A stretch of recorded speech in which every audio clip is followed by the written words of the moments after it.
These days, it seems every manufacturer is making a off-road ready or rugged version of their SUVs and crossovers. But the reality is that simply putting some knobby tires or a little bit of body cladding on their vehicle does not make a genuine off-roader. Lexus, however, has a reputation for making really durable, strong machines that are actually capable off-road, and on top of that, has the genuine Lexus helping of luxury. I've come here to Vancouver Island to put these two vehicles to the test and see how they manage off-road and have an adventure of my own.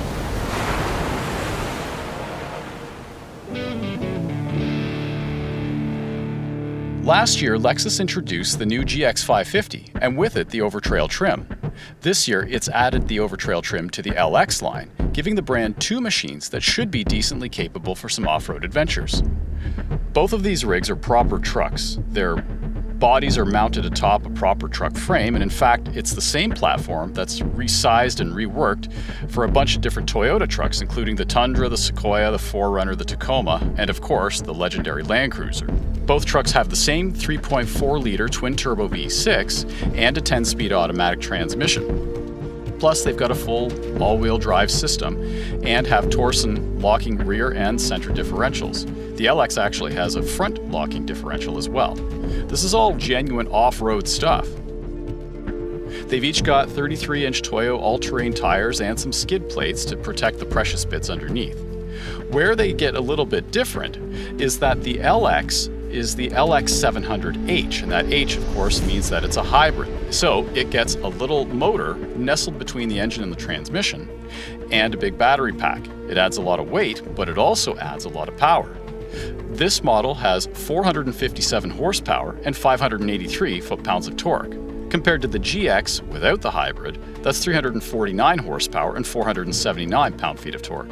They've both got various terrain mode options that can be set up to optimize their performance in sand or rocks or mud or snow or whatever else they might encounter. Plus, there's crawl and descent control functions to help them navigate the really gnarly stuff. These trucks are also surprisingly similar in size, with the LX stretching about 95 millimeters longer, but the GX is actually slightly taller and wider. Both can be had in either 2 or 3-row seating configurations, depending on which trim you get.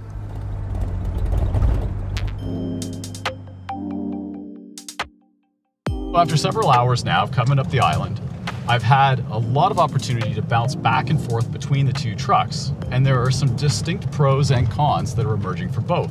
You can feel that the LX with its hybrid system does have more power, but really it's only noticeable when you go to pass somebody. Otherwise, around town, the GX actually manages really well. It's still got loads and loads of oomph behind it. The mass of the LX, I think, is what really makes it feel kind of like a more luxurious vehicle. That and the fact that it has the adaptive hydraulic suspension to it, which means that it just sort of wafts along. On the highway, you expect both of them to do, the typical Lexus thing, which is to just cruise smoothly, quietly, and it does. Both of them do. Here on a logging road that's in some spots really quite rough, it still continues to waft along quite calmly, serenely. In fact, it's such a luxurious piece that I think I'll maybe have a massage here. Kick back and enjoy my drive through the woods. One of the areas that the LX really starts to show its age is in terms of the controls here. You've got 3 different screens, which means you've got 3 different places to look for the whole myriad of information that Lexus is throwing at you at any given time. On the GX, it's a single big screen approach along with your gauge display there, and I just find it to be so much easier to work with everything and to get the information that you want in short order.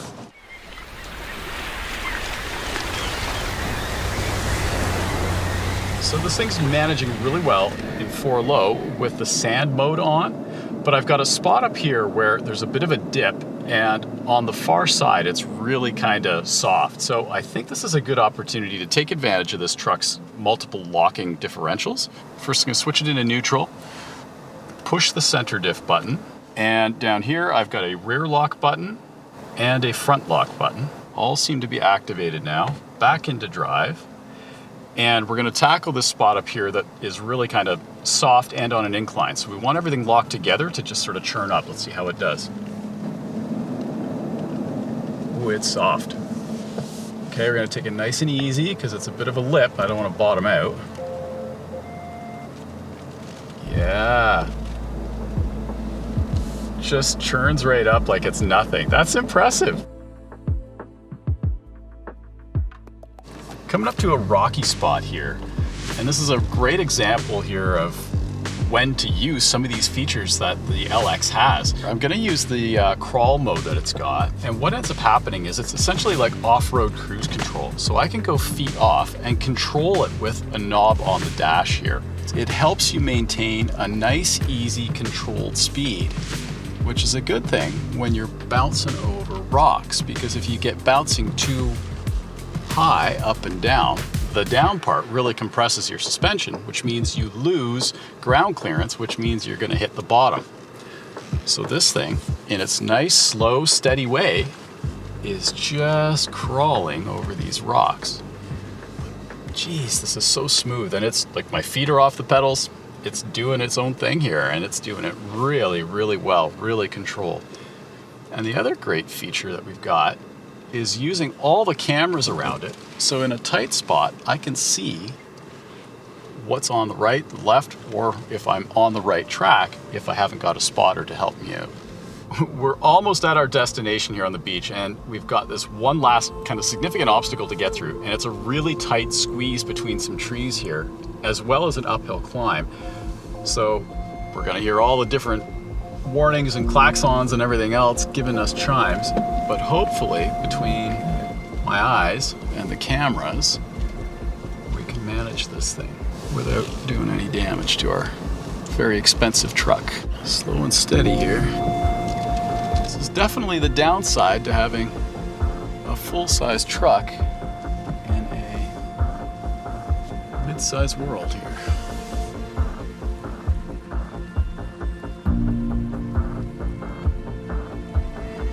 That was stressful, but the reward is that we've reached this spectacular destination here, and I think this is going to be a heck of a good camping spot tonight.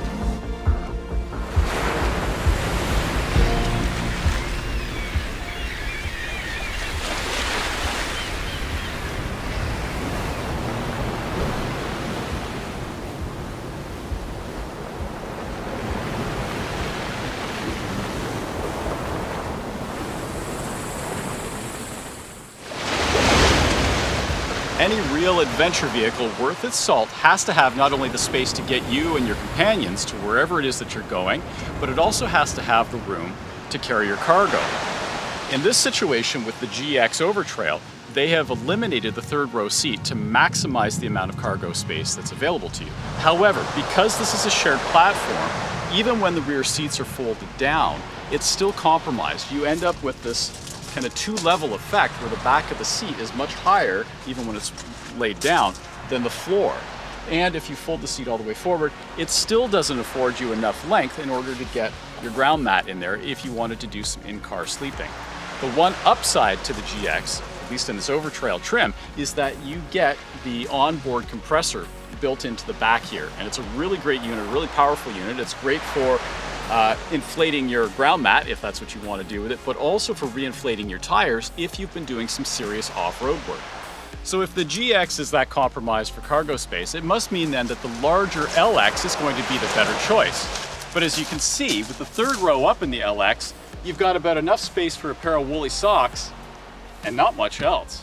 Now, in fairness, this third row is an option in this model and you don't have to have it. However, because it's a hybrid, you've got a lot of height in the floor, which makes it a very compromised space.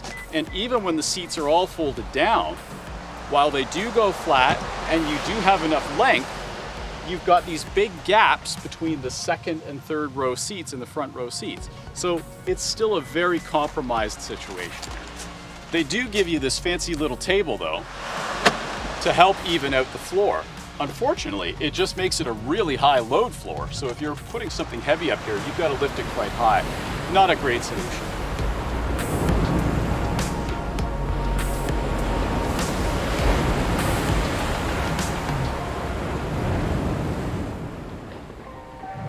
trucks have succeeded at highway driving, they've done logging roads for hours, and they've even managed to climb over the rocks, go through the river, get down the beach in the sand, and they've done it all really, really well. But nobody that's buying these things, spending more than $100,000, is likely to take them on adventures like this. Instead, they're probably going to be going to fancy hotels and restaurants. And so as I get into Tofino here, I'm thinking, that's probably how I should wrap up my Vancouver Island trip. And the best part about trucks like this is that they are just as comfortable going off-road as they are showing up at the valet station.